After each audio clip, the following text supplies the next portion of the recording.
조금 진도 나가다가 또 한 달 쉬고 또 조금 진도 나가다가 한 달 쉬고 그러니까 여러분들 이 전도서의 흐름과 그 맥을 놓쳐버릴 수도 있었겠다 생각이 듭니다.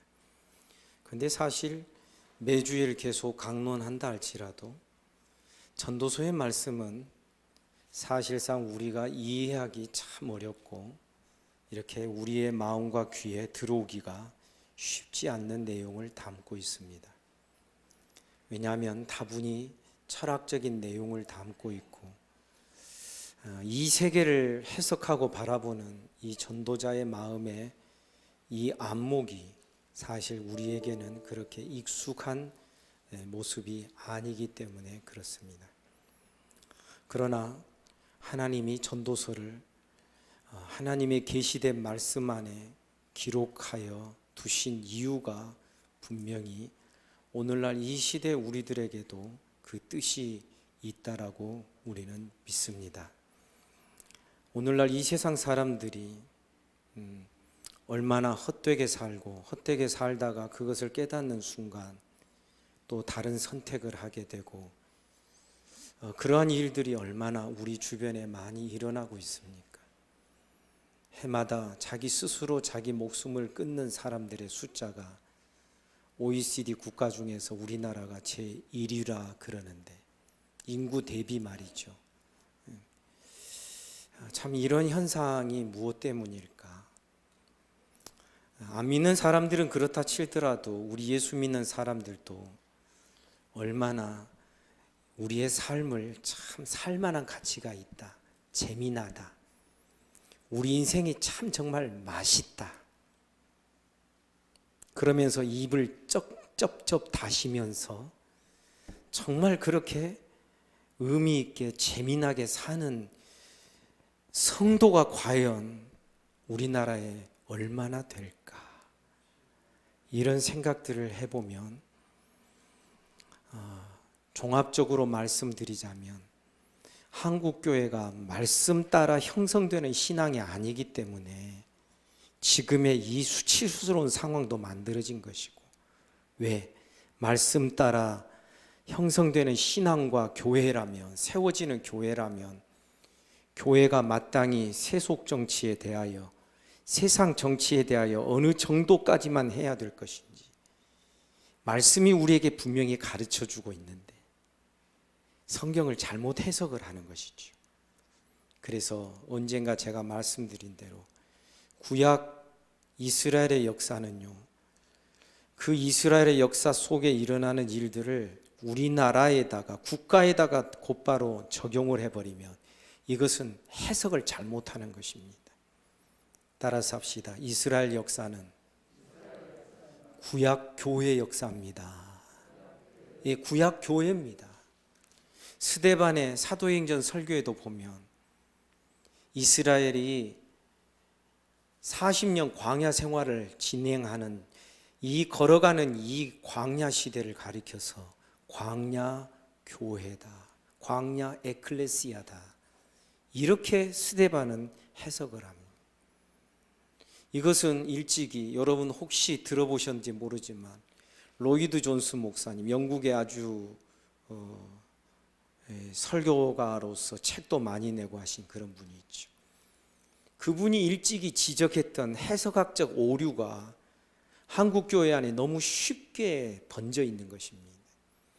구약의 역사, 이스라엘의 역사에 일어나는 여러 가지 원리와 공의가 바닷물처럼 이것을 다이렉트로 우리나라 정치와 역사에다가 적용하는 것은, 이것은 맞지 않는 옷을 입히는 거나 똑같은 것입니다. 구약의 말씀은 구약 교회 역사입니다. 구약 교회 역사가 적용되어야 될 곳은 1차적으로 신약 교회에 적용이 되어야 되는 것입니다.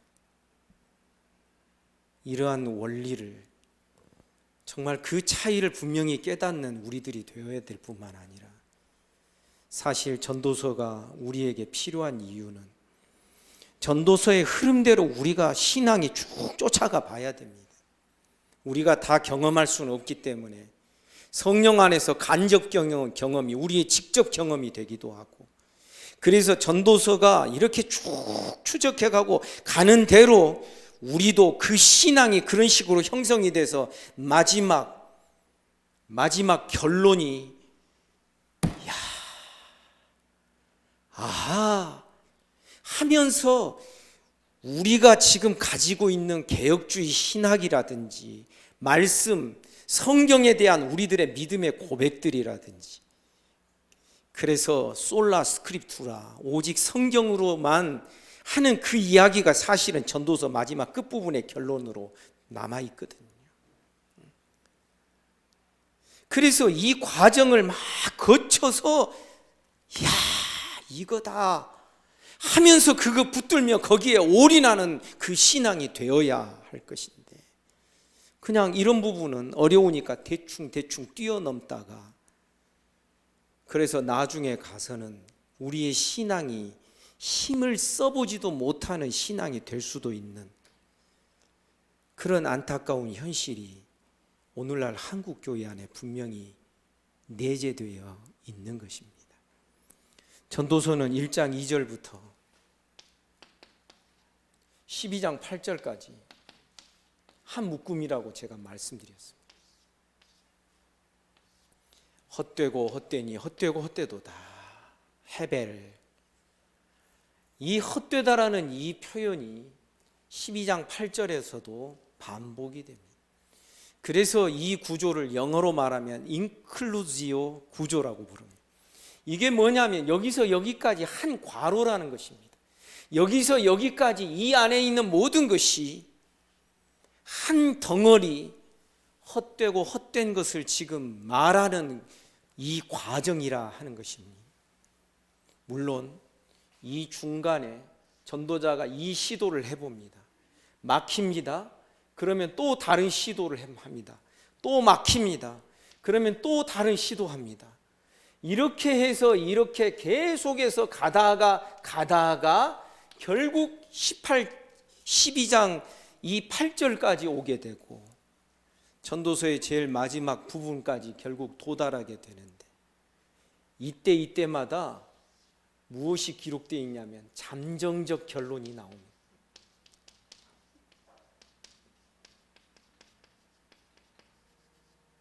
그런데 지금까지 한국교회는 이 잠정적 결론에서 은혜를 받습니다. 한 예를 들어서 욥기에 보면 내 시작은 미약하였으나 네 나중은 심히 창대하리라. 이 문구 어디에 많이 붙어 있죠? 식당, 어디 개업하는데. 그런데 사실 욥기에서 그 구절이 기록된 그 문맥을 가만히 보면 욥의 세 친구가 사실은 이빠른 소리를 한 내용입니다. 사실 긍정적인 내용이 아니에요. 욥의 세 친구가 한 말은 사실상 나중에 하나님에 의하여서 하나님이 그 세 사람을 심판하시려고 하거든요. 그러니까 욥이 그 사람들을, 세 친구들을 위하여 기도하니까 하나님이 그제서야 그들을 용서해 주시는 거거든요. 그러니까 오늘날 우리 한국교회가 이 하나님의 말씀을 얼마나 단편적으로 말씀 알고 있는 데가 어딘 줄 아시죠? 이단들이 잘하거든요. 그런데 한국교회 성도들이 이단에 너무나도 쉽게 넘어가는 이유가 뭐냐면, 아니 교회에서 가르치는 말씀도 굉장히 단편이에요. 요 임시적인 잠정적인 결론 이 부분에서 은혜를 받거든요. 그러니까 말씀을 전체 통으로 한 문맥으로 보지 못하고 내 시작은 미약하시나 네 나중은 심히 창대하리라. 그것도 그 한 구절만 따가지고 말하는 거예요. 그런데 그것을 누가 잘해요? 이단이 해요. 그러니까 나중에 이단에 빠진 사람한테 이야기 들어보면 교회나 이단이나 신천지나 별 다를 바 없습니다. 이렇게 말을 하게 되는 거예요. 그래서 쓰겄습니까? 어쨌든 저는 지금 전도서를 참 이렇게 지금 설명을 합니다. 1장 2절부터 12장 8절까지 여기는 어떻게 보면 큰 흐름에서 보면 다 부정적인 내용입니다. 임시적으로 야 이거다라고 잠정적으로 어떤 선한 결론을 내리는 부분이 있습니다. 그런데 이것이 나중에 가면은 또 이것이 헛된 것으로 고백이 되어 버립니다. 그러니까 우리 전도서는 사실상 우리 지금처럼 이렇게 한 구절 한 구절 이렇게 어느 정도 매주마다 이것을 띄어가지고 강론하기보다는 아침부터 저녁까지 한 자리에서 하루 수양회, 원데이 컨퍼런스나 이런 것들을 하면서 아침부터 저녁까지 한 자리에서 통달하고 띄어내야 될, 공부해야 될 성경이라고 저는 생각을 합니다. 이것을 옛날에 김태경 목사님이 청년부 맡고 계실 때 요청에 의하여서 제가 한번 휴일, 그때도 아마 10월 달이었던 것으로 기억을 하는데, 휴일에 제가 전도서 1장부터 마지막까지를 다 강론을 했습니다. 그런데 또 전도서를 통하여 우리가 보아야 될 것이 3장 1절부터는 여호와 하나님이 나옵니다. 하나님이 만물을 아름답게 하셨다. 때를 따라 아름답게 하셨고 지으시고 하나님이 만물을 선하게 만드셨고, 하나님을 이야기합니다. 하나님이 창조하신 이 세상, 하나님이 섭리하신 창조뿐만 아니라 섭리하신 이 세상을 이야기하는 데 있어서도 나중에는 이거 여기에 헛되고 헛되다 라고 고백을 하게 됩니다. 이 세상에다가 하나님을 도입하고 하나님을 적용해서 보는데도 헛되고 헛되다. 사람이 할 일이 뭐가 있나? 하나님이 결국 섭리하고 다스리시는데 왜 이런 일이 일어나야 되는가? 오늘 본문에도 보면 학대가 있습니다. 수고로움이 있습니다. 서로 시기 질투가 있습니다. 정확하게 양육강식의 세계, 이 세상이 에너지와 힘을 얻는 방식이 시기라는 방식이 있습니다. 에너지 얻는 방식 두 가지 아시지요? 첫 번째가 사랑입니다. 사랑은 죽음같이 강하다. 에너지가 생깁니다. 사랑하면 에너지가 생깁니다. 사랑하면 밤에 2시간 자고도 1시간 자고도 데이트하느라고 그렇게 잠을 적게 자고도 공부하면서, 그러면서도 그 다음날 되면은 여전히 버틸 수 있는 것이 사람입니다. 뭐가 막 분비된다고 그러죠? 뭐예요 그게? 엔돌핀? 도파민? 뭐 그런 건가요? 그런데 사람이 에너지를 얻는 또 하나의 방식이 미움과 질투와 시기입니다. 이것만큼 사람을 힘있게 하는 게 또 없는 거예요. 그래서 이 세상이 지금 굴러가고 있는 원동력이 4장 1절 이하에 보면, 4장 1절부터 3절에 보면 약육강식의 세계를 우리에게 보여줍니다. 내가 다시 해 아래에서 행하는 모든 학대를 살펴보았도다. 보라, 학대받는 자들의 눈물이로다. 그들에게는 위로자가 없고 그들을 학대하는 자들의 손에는 권세가 있으니 그들에게 위로자가 없도다. 학대하는 자들은 권세가 있어요. 힘이 있어요. 학대받는 자들은 위로받을 수도 없어요. 힘의 오용과 힘의 남용의 세계다. 그런데 지금 전도자가 이 상황을 쭉 자세히 살피면서 말하는 배경이 있습니다. 그게 뭐냐면 3장 1절 이하의 말씀이거든요. 범사에 때와 기한이 있고 천하 만사가 다 때가 있고 막 때가 있는데, 11절에 보니까 3장 11절에 보니 하나님이 모든 것을 지으시되 때를 따라 아름답게 하셨고 사람에게는 영혼을 사모하는 마음을 주셨다. 그러나 하나님이 하시는 일에 시종을 사람으로 측량할 수 없게 하셨다. 일단 하나님이 도입되니까 하나님이 모든 것을 때를 따라 아름답게 하실 줄을 믿는다고 생각을 하고, 하나님을 도입해서 하나님의 창조와 하나님의 섭리하심, 섭리가 뭐냐면 지금도 다스려가고 계시다라는 거거든요. 이것을 도입해서 생각을 딱 시작을 하는데, 그래, 하나님이 모든 것을 아름답게 하실 거야 하는 전제 속에서 하나님이 다스리는 세상을 탐구하기 시작을 하는 것입니다. 그랬더니 지혜자나 우매자가 별 차이가 없습니다. 나중에 나옵니다만 지혜자가 한평생 고난 속에서, 가난 속에서 살다가 죽어버리고 죽은 다음에도 아무도 그를 기억하지 못하는 지혜자가 있는가 하면 우매자인데, 이상하게 이 우매자는 사람들의 존경을 받아 하는 일이 잘 돼. 이것도 또한 하나의 패단이라고 말합니다. 왜 그렇습니까? 여러분, 여기 성경에서 말하는 지혜자와 우매자는요, 단순히 똑똑하다, 똑똑하지 않는다, 그런 의미의 지혜자, 우매자를 말하는 게 아닙니다. 잠언에서 말하는 지혜는 하나님께로부터 온다 그랬습니다. 여러분 믿습니까? 그래서 잠언에서 말하는 지혜자와 미련한 자, 지혜로운 자와 그렇지 못한 자는 사실상 참된 신앙을 가지고 하나님의 지혜 가운데서, 지혜의 말씀 가운데 따라서 살아가는 믿는 자, 참된 믿는 자를 말하는 것이고, 미련하고 우둔하고 우매한 자라는 것은 신앙생활을 해도 그냥 그렇게 그저 신용만 하는 그런 정도의 사람들을 가리킨다라고 말할 수도 있는 것이죠. 그러니까 똑똑하냐 똑똑하지 않느냐 그 차이를 말하는 것이 아니다라는 것입니다. 그런데 지혜자와 우매자가 이 세상에서는 어떤 경우에서는 지혜자는 막 뭔가 빛을 보고 사는 것처럼 살아. 우매자는 평생 어두움 가운데서 깜깜한 데서 사는 것처럼 살아요. 그런데 보니까 그렇게 살아도 지혜자나 우매자가 당한 일이 결국이 똑같더라. 그게 뭐라? 죽음이다. 지혜자도 똑같이 죽고 우매자도 똑같이 죽더라. 그것이 2장 16절에 기록이 되어 있습니다. 지혜자도 우매자도 함께 영원하도록 기억함을 얻지 못하나니 후일에는 모두 다 잊어버린 지 오래일 것입니다. 오호라, 지혜자의 죽음이 우매자의 죽음과 일반이로다.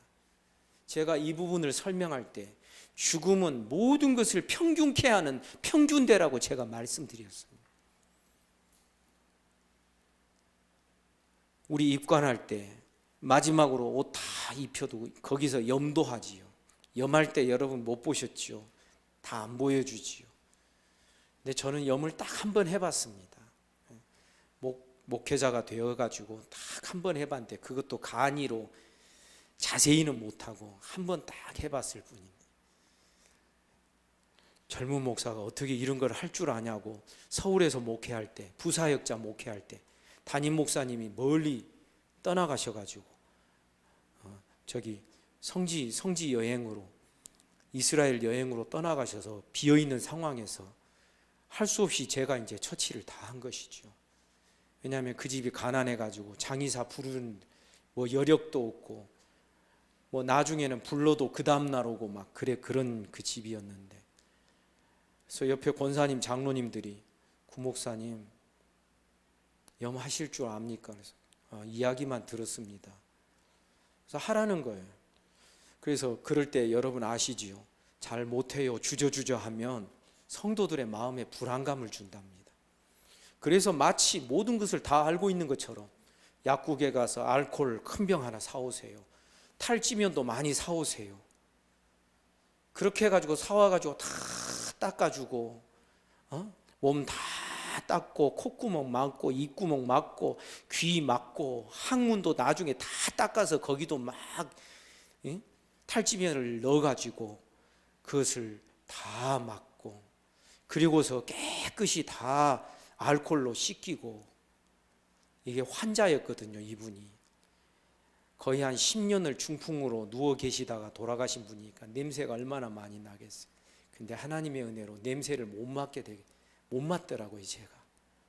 그래가지고 옆에 계신 분들은 막 나가는데 화장실 좀 갔다 오겠다고 그냥 나가죠. 근데 어쨌든 끝냈어요. 마침 그 집의 아들이 제가 섬기고 있는 그 대학부에 소속된 아이였습니다. 그래서 어쩔 수 없이 이제 그렇게 한번 했었는데요. 여러분, 염할 때 제가 했던 데는 그냥 그 이부자리 있는 데서 그냥 바로 했지요. 근데 보통 보면은 스텐 침상에다가 누이지 않습니까? 이것을 저는 평균대라고 불렀습니다. 이 자리에만 누우면 모든 사람이 다 똑같아지는 거예요. 부한 자나 가난한 자나 지혜로운 자나 우매한 자나 건강한 자나 병든 자나 다 똑같아. 그래서 이 세상 마무리할 때 다 보면은 다 똑같은 평균케 돼가지고 세상 떠나는 거예요. 전도자가 이걸 본 거예요. 이 세상에 사는 동안 지혜롭게 사는 것이 무슨 의미가 있지? 미련하게 산다고 하여서, 우매자로 산다고 하여서 어떤 손해가 있지? 그래, 이 세상 사는 동안은 조금 이익과 손해가 뭔가 조금 있을지 몰라. 그런데 마지막 죽는 순간 보니까 지혜자나 우매자나 똑같아. 그들이 당하는 죽음이 일반이란 뜻이 똑같다라는 거예요. 중요한 것은 하나님의 창조와 섭리를 도입하여 세상을 바라보는데도 이것도 역시 헛되더라. 이렇게 고백이 되더라. 이게 이제 우리의 문제점이 되는 것입니다. 그래서 제가 말씀드렸습니다. 예수 믿더라도 잘못 믿으면 상황이 더 악화될 수 있는 겁니다.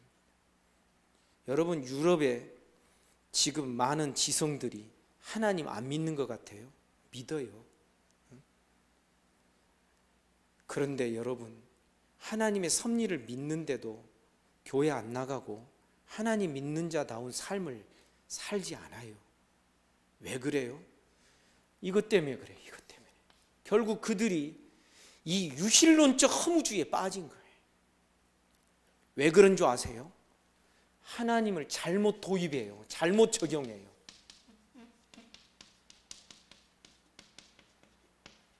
인생을 잘못 이해해요. 이 잘못 적용, 잘못 이해한다라고 하는 대표적인 그 표현이 전도서에서는 뭐로 기록되어 있냐면, 내가 해 아래서 해 밖을 말하지 않아요. 여기에는 하늘까지 안 가요. 아직 하나님 보좌가 계시는 그곳까지 안 가요. 해 아래서 사람이 사는 지금의 이 현상계, 혹은 하늘 아래서. 그래서 제가 그것을 말씀드렸지요. 현상계라고.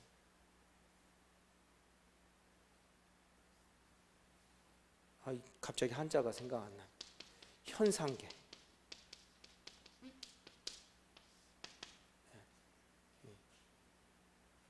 그 안에다가 하나님을 적용하고 있는 거예요. 그러니까 쉽게 말하면 우리가 하나님을 믿더라도 자기 생각 따라 하나님 믿는 자, 자기 입맛 따라 하나님을 적용하며 사는 자, 이런 사람은 마침내 참된 신앙으로 도달 못한다는 이야기가 되는 거예요. 예수 믿더라도 재미가 없죠. 재미가 있어야 될 거 아니에요. 고난이 있어도 재미가 있으니까 고난 속에서 인내가 되잖아요. 왜? 어떤 재미를 봐요? 잠깐 우면 오실 그이가 오시리라. 아멘입니까? 재미가 있는 거예요. 재미가. 막 회개하면서 눈물을 흘리며 눈물을 훔치는데도 마음 한구석에서는 이상한 어떤 평안이 있고 이상한 이 웃음이 나오는 경우들이 있는 거예요. 이것이 우리의 믿음의 비밀 아니겠습니까? 고난 속에서 죽어가면서도 자기 아이들, 자기 초대교회 성도들 순교당하는 그 자기 아이들 먼저 죽잖아요. 불타서 막 사자 이빨에 찢겨 죽으면서도 얘들아 견뎌라. 잠깐 오면은 주께서 면류관을 가지고 내려오실 것이다. 실제로 초대교회, 제가 정확하게 그걸 번역해서 지금 옮기고 있는 건 아니에요. 초대교회 순교의 현장에서 그런 이야기를 서로 독려했다고 하는 교회사 학자들의 글이 사실은 아직도 남아있는 것입니다. 이 유실론적 허무주의, 이게 지금 우리들 이 시대의 문제점이 되는 거예요. 하나님을 믿고 하나님의 섭리와 하나님의 통치를 믿는다고 하면서도 왠지 씁쓸하잖아요. 씁쓸해. 이 헛되다라는 것이지요. 하나님의 어떤 섭리 통치를 말하면서도 마음에 어떤 때는 확신이 없을 때가 있잖아요. 재미가 없을 때 있잖아요. 신앙생활을 어떤 때는 어거지로 할 때 있잖아요. 마지못해서 끌려가듯이 가는 경우들이 있잖아요. 왜 그럴까? 이게 다 지금 전도자처럼, 전도자는 지금 이거 자기의 어떤 이 탐구의 과정을 실험하고 있는 거예요. 그런데 이 전도자처럼 여기서 뭘 보여주냐면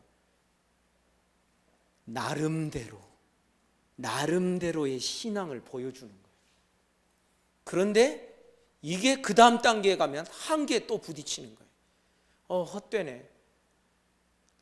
임시적인 잠정적 결론이 중간중간 나오지만 그 중간중간 나오는 이 결론에 하나님의 통치와 하나님의 역사가 들어있긴 하지만 그러나 결국은 마음이 흔쾌하지 않는 거예요.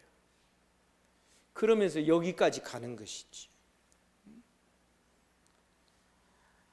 하나님이 통치하고 다스리신다는 이 세계를 바라보면 하나님이 다스리시니까, 섭리하시니까 분명히 아름다운 일들만 있을 거야. 아름다울 거야. 왜? 하나님은 선하신 분이시잖아. 그래서 선하고 아름다운 일이 하나님이 다스리시는 통치 아래서 일어나는 것이 당연한데 그렇지 못한 현상들을 막 파헤치기 시작을 하는 거예요. 마치 하나님이 잘못됐다, 하나님이 틀렸다라는 것을 증명해내고자 하는 것처럼 전도자는 막 사사시 파헤쳐서 하나님의 통치의 모순점을 막 들추어내는 거예요. 아까 말씀드린 대로 4장 1절부터 3절까지만 보더라도 지금의 이 세상이 얼마나 약육강식, 권세 있는 자가 힘없는 사람을 마음대로 부리고 또 그들을 학대하는 이러한 일이 역사 이래로 지금까지도 끊이지 않고 있습니다. 여러분, 지금도 그렇다라는 거 여러분 아셔야 됩니다. 지금 한국 사회에 전쟁, 일제시대와 6.25 전쟁을 지나면서 모두가 다 평균케 됐습니다. 모두가 다 바닥이 됐습니다. 거기에서 열심히 뛰는 자들이 이제 부자도 되고 재벌도 되고 그런 거예요. 그런데 어느 정도 형성이 되니까 이제는 또 무엇이 형성이 되냐면 새로운 귀족 계급이 우리 사회 암암리에 만들어지고 있죠. 상위 몇 프로. 여러분, 그 집 아이들은 초등학교도 아무 데나 안 보내요. 귀족 초등학교가 있어요, 서울에. 그런데 중학교는 없어요. 왜 그러냐면 중학교 될 때에는 다 유학을 보내니까. 그 초등학교에서 만약에 피아노 그 콩쿠르를 해요. 그 교내 안에서. 그런데요, 선생님들이 평가하는 것 이거 안 받아들여요. 교수급이 와야 되는 거예요.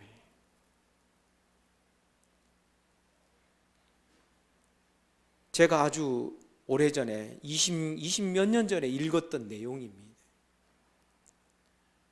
그 학교에서는요, 어느 날 불우이웃돕기 성금을 모았어요. 누구를 줄까?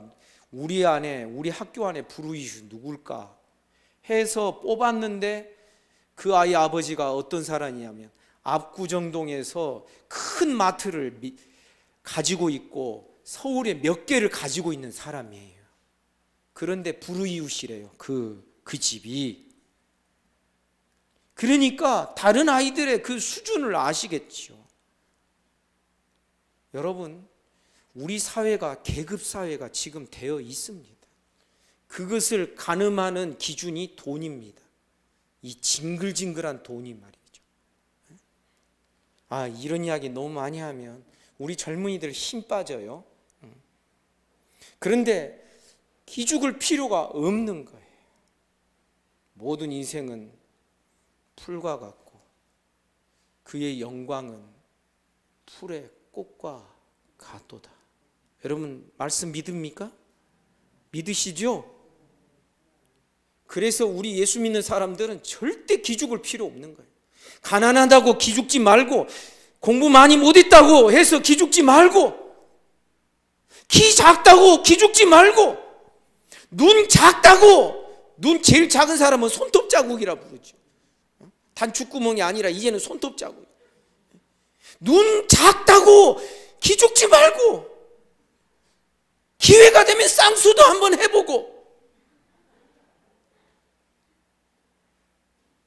여러분, 우리가 이 시대에 우리가 하나님 믿는 하나님의 자녀, 하나님 백성으로 살아간다는 게 어떤 것을 의미하는지, 무엇을 의미하는지를 우리는 알아야 되는 거예요. 지금 한국교회가 비난받는다 해서 우리 어깨 움츠리지 말고, 그래도 세상을 향하여 우리 선포하는 거예요. 야, 니네는 인정 안 하지만은 그래도 이 세상에 소망은 교회밖에 없다. 아멘입니까? 지금 비난받는 것은 사람이 잘못해서 그런 거지 하나님이 잘못해서 그런 거 아니다. 우리 하나님은 있잖아. 우리 하나님은 대장이야, 대빵이야. 여러분 너무 기죽지 마세요. 너무 기죽어서 살지 마세요. 왜냐하면 세상으로부터 받는 비난보다도 하나님이 우리 안에 주신 이 은혜의 가치는 천하보다도 더 귀하다. 여러분 믿습니까? 이 복음은 금보다도 더 귀한 복음이에요. 우리의 믿음은 그런 가치가 있다라고 우리는 믿어 의심치 않습니다. 어쨌든 전도자가 하나님이 통치하시고 섭리하시는 이 세상을 전제로 하고서 보는데도 하나님이 통치하신다고 보기에는 모순되는 이상한 일이 있는 거예요. 학대가 있어요. 권세를 잡은 자가 약한 자들을 막 약육강식으로 막 못살게 굴고 그들을 종으로 부리는 거죠. 힘의 오용과 남용이 이 세상의 역사를 이루고 있다 하면 여러분 너무 과한 이야기라 생각하시겠습니까? 힘 있는 나라가 힘 없는 나라를 공격해서 그 나라를 말살하고 그 사람들을 다 노예로 부리는 거잖아요. 그게 바로 세계 역사의 전체 흐름이잖아요. 무슨 세계 역사가 고상한 무슨 하나님의 뜻을 이루기 위해서 무슨 전쟁이 벌어지고 일어나고 한 경우가 구약 성경 외에 어디에 그런 것이 있겠습니까? 그래서 전도자는 학대받는 이 세상, 약육강식의 이 세상을 바라보면서 지옥같이 느껴지는 것이죠. 그래서 2절에 보니 그러므로 나는 아직 살아있는 자들보다 죽은 지 오랜 자들이 더 복되다 하였으며 차라리 이 꼴 안 보는 자가 더 복되다. 심지어 3절에 보니 이 둘보다도 아직 출생하지 아니하여 해 아래에서 행하는 악한 일을 보지 못한 자가 더 복되다 하였노라. 태어나지도 못하고 어머니 폭중에서 세상을 떠난 그 아이들이 차라리 이 꼴 안 보니까 더 복되지 않겠느냐. 그러면서 4절 이하에 보면 내가 또 본즉 사람이 모든 수고와 모든 재주로 말미암아 이웃에게 시기를 받으니 이것도 헛되어 바람을 잡는 것이로다. 여러분 누가 뛰어나면 그 꼴 못 보잖아요. 괜히 잘난 체 한다 그러고 막 그러잖아요. 나보다 힘센 사람이 잘난 체 하면은 아무 말 못해요. 사람이 그래요. 그런데 나와 좀 비등비등하고 그런데 막 잘난 체 하면은 이제 그때부터 내 본성이 나오는 것이죠. 그를 시기하는 것이죠. 시기에서 자기가 에너지를 얻고 막 그래서 열심히 사는 것이죠. 중국 영화나 옛날 무술 영화 같은 데 보면 복수하기 위해서 무술을 배워요. 복수를 안 하면 어머니께 대한, 부모님께 대한 효도가 아니라고 생각까지 하면서 말이지. 사람들이 열심히 사는 이유가 내가 다른 사람보다 뛰어나기 위해서, 혹은 나보다 뛰어난 저 사람을 내가 뛰어넘기 위해서, 여기에서 에너지를 얻는 거예요. 이런 상황에서 5절에 보니 우매자는 팔짱을 끼고 있으면서 자기의 몸만 축내는도다. 그러니까 4절과 같이 열심히 사는 모습을 이야기하면서 열심히 살지 않는 이 우매자들을 보면 팔짱만 끼고 있으면서 자기 몸만 축낸다. 지금 자기 몸만 축낸다라는 원문의 그 정확한 뜻이 뭐냐면 자기 살만 먹고 있다. 그래서 이 우매자는 그런 생각하는 것이죠. 열심히 살 필요가 뭐가 있어? 결국 이래도 한 세상 저래도 한 세상. 그러니 뭐 우매자는 더 뭔가 막 열심히 뭔가를 해보려고도 안 하고, 그래서 팔짱만 끼고 있는 이렇게 사는 삶이 결국 제 살 깎아먹는 것이다. 그러면서 하는 말이 6절에 보니 두 손에 가득하고 수고하며 바람을 잡는 것보다 한 손에만 가득하고 평온함이 더 나을 것이냐. 6절 말씀에서 은혜 받으면 곤란합니다. 이것은 지금 4절부터 시작된 이야기의 잠정적인 처세술입니다. 왜냐하면 너무 뛰어나면 시기와 질투를 받아서 정을 맞아요. 옛말에도 그런 말 있잖아요. 모난 돌이 정 맞는다고. 뛰어나니까 견제를 받아요. 그럴 바에는 뛰어나지 말고 두 손 다 양손 가득히 갖지 말고 그냥 한 손만 내 필요한 것만 갖고서 그냥 말지. 이렇게 살면서 평온하게 사는 것이 낫지, 다른 사람에게 시기와 질투와 어떠한 견제를 받으면서 불편하게 사는 것보다 이게 더 낫지 않겠는가. 이게 잠정적 처세술이에요. 이런 말씀에서 은혜 받으면 곤란한 것이죠. 그러면서 7절 이하에서 홀로 된 사람들이 얼마나 불행한 삶을 사는 것인지를 말해요. 어떤 사람은 아들도 없고 형제도 없고 홀로 있습니다. 8절 그의 모든 수고에는 끝이 없고 계속 수고하고 있어요. 또 비록 그의 눈은 부요를 족하게 여기지 아니하면서, 그러니까 그의 눈에는 막 차지 않는 거예요. 막 부자가 되고 부요하게 돼도 막 그 눈에 차지 않는데, 그러다가 어느 날 깨닫는 거예요. 내가 누구를 위하여 이같이 수고하고 나를 위하여는 행복을 누리지 못하게 하는가. 내가 지금 누리기보다는 뭔가 자꾸만 더 얻고 더 확보하려고 하는데, 이 사람은 혼자인 거예요. 아들도 없고 뭐도 없어요. 물려줄 어떤 것도 없어요. 이런 사람이 얼마나 헛되어 불행한 수고인지.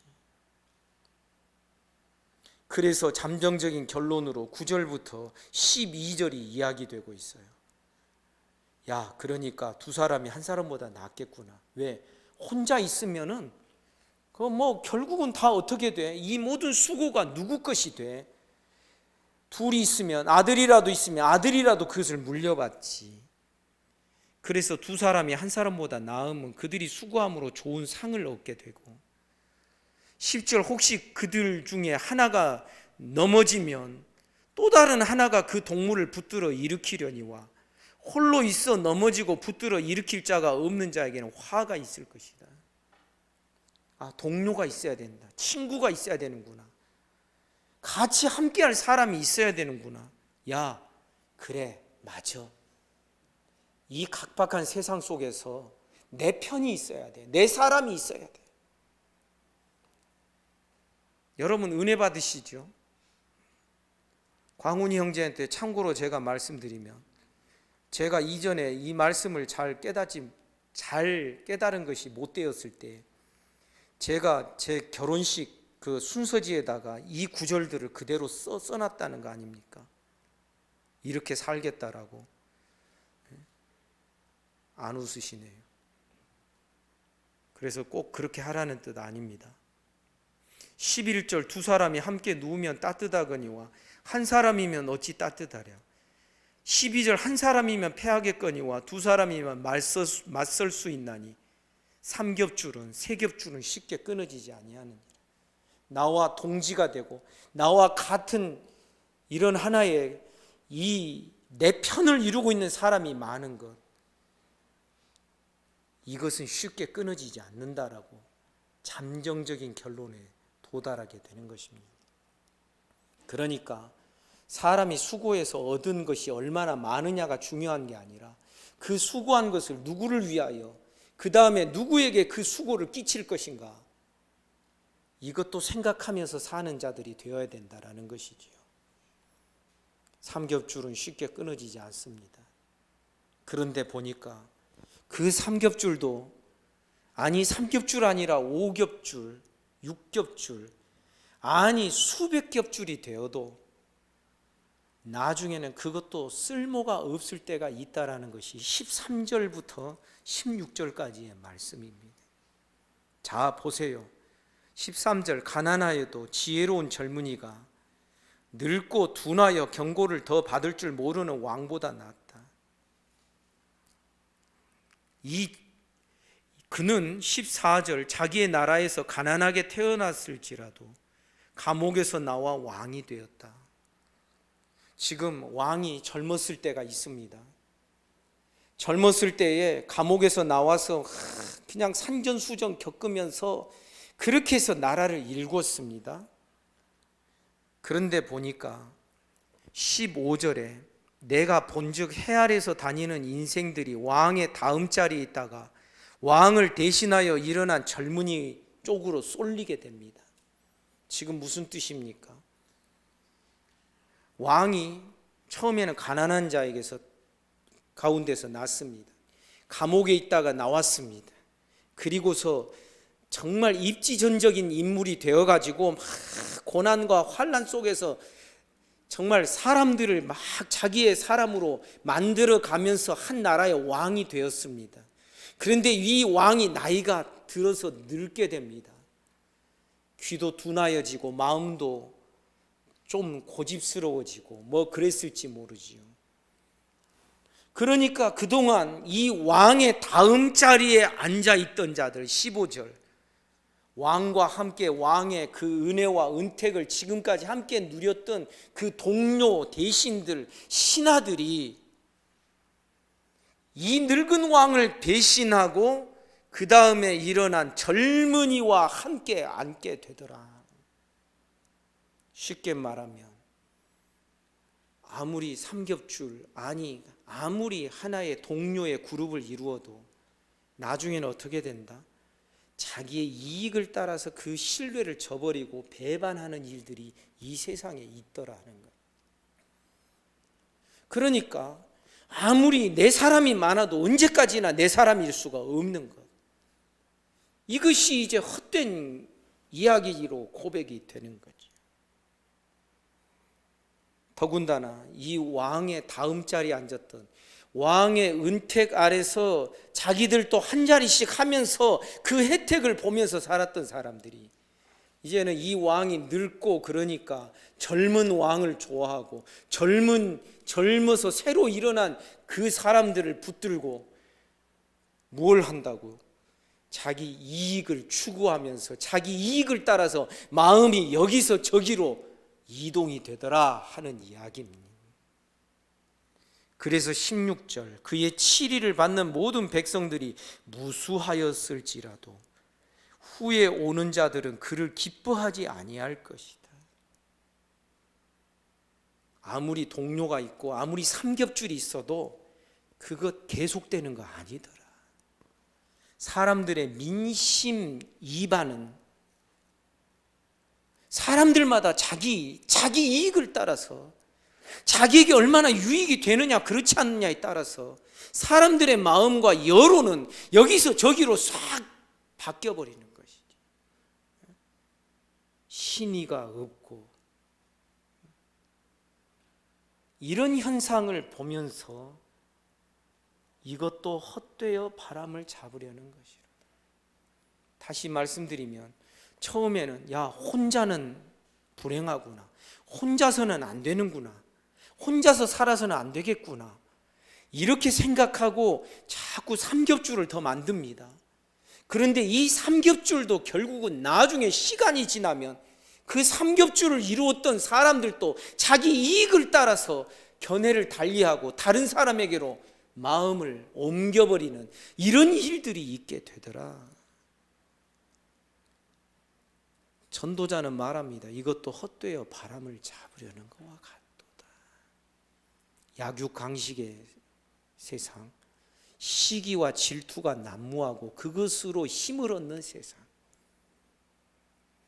이제는 나 혼자서는 안 된다 하니까 내 동료를 만들고 내 편을 만들고 내 당을 만드는 그런 세상.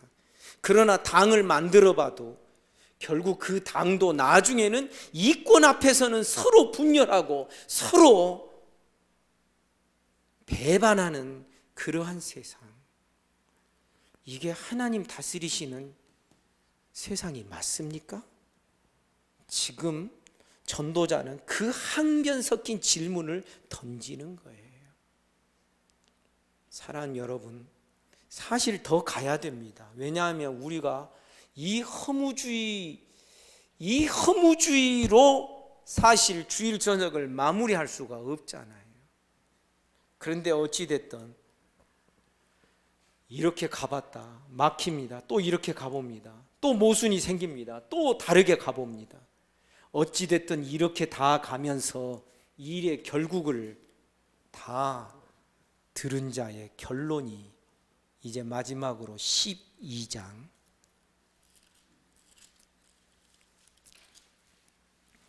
13절과 14절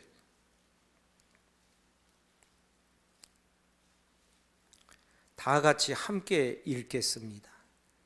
12장 13절 14절 시작. 이 일의 결국을 다 들었으니 하나님을 경외하고 그의 명령들을 지킬지어다. 이것이 모든 사람의 본분이니라. 하나님은 모든 행위와 모든 은밀한 일을 선악간에 심판하시느니라. 아멘. 이 결론에 도달하게 된 그 과정을 전도자가 보여주는 것이고, 이 마지막 결론이 담고 있는 이 전도서의 한계점, 전도서가 왜 하나님을 도입했는데도 왜 결국은 허무하다라고 고백할 수밖에 없었는가, 그 이유를 설명해 주는 것이 이 제일 마지막 두 구절이 되는 것입니다. 우리 그때까지 계속 인내하면서 또 우리 예배가 또 다치지 않도록 여러분 계속 기도하시고, 우리 하나님의 말씀을 따라서 우리의 생각과 우리의 지각들이 한 커플 벗겨지고 열려지는 은혜가 있기를 주님의 이름으로 축복합니다. 그래서 이 전도서를 끝날 때 우리 어떻게 해야 된다고요? 아하, 그래서 이런 말씀이 나오는구나. 왜 우리가 하나님의 말씀, 계시의 말씀에 집중하면서 기록된 하나님의 말씀을 넘어가지 말라고 하는 말씀들이 왜 있는가? 왜 주의 말씀이 내 발의 등이요 내 길의 빛이라고 그렇게 말하는가? 지금 전도자는 말씀을 따라서 추적해 가는 게 아니거든요. 지금 이 모든 것이 전도자의 탐구, 전도자의 이성적인 그러한 사고를 따라서 지금 세상을 관찰하고 분석하고 지금 그러는 중에 있거든요. 하나님을 도입하더라도 사람이 자기의 지혜와 사람의 이성적인 그 활동으로 무언가를 판단하고 분석하려고 할 때 결국 우리 신앙인들은 허무주의의 함정에 빠질 수 없구나 하는 사실을 절감하게 되는 거예요. 그래서 우리는 정말 이런 이야기를 할 수밖에 없는 것이죠.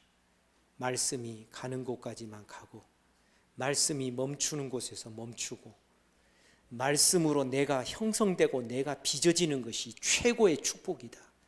여러분 믿습니까? 왜 자꾸 말씀하는가? 전도자가 말합니다. 일에 결국 다 들었지 않냐.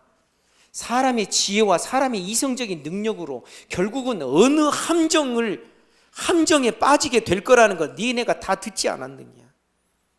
그래서 하나님 경외하고 그의 명령들을 지켜라. 여기에 명령이 토라, 율법입니다. 말씀입니다. 계시의 말씀인 것입니다. 그 말씀들을 지켜라 하는 것이 순종만을 의미하는 것이 아니라 먼저는 그것을 키핑하는 것입니다. 그것을 간직하며 그것을 부둥켜 안고 사는 것을 말합니다. 그리고 그 말씀 따라 사고하는 법을 배우는 겁니다. 네 이성적인 사고를 따라서 생각하는 법을 배우는 게 아니라 말씀 따라 생각하는 법을 배우고 말씀 따라서 분별하는 법을 배우고, 그러다 보면 말씀대로 내가 빚어지고 만들어지고 형성되고 깎여질 건 깎여지고, 무엇에 의하여? 말씀에 의하여. 하나님의 말씀 안에서 우리의 이성적인 작용도 영어로 말하면 born again reasoning, 거듭난 이성이라는 표현을 씁니다.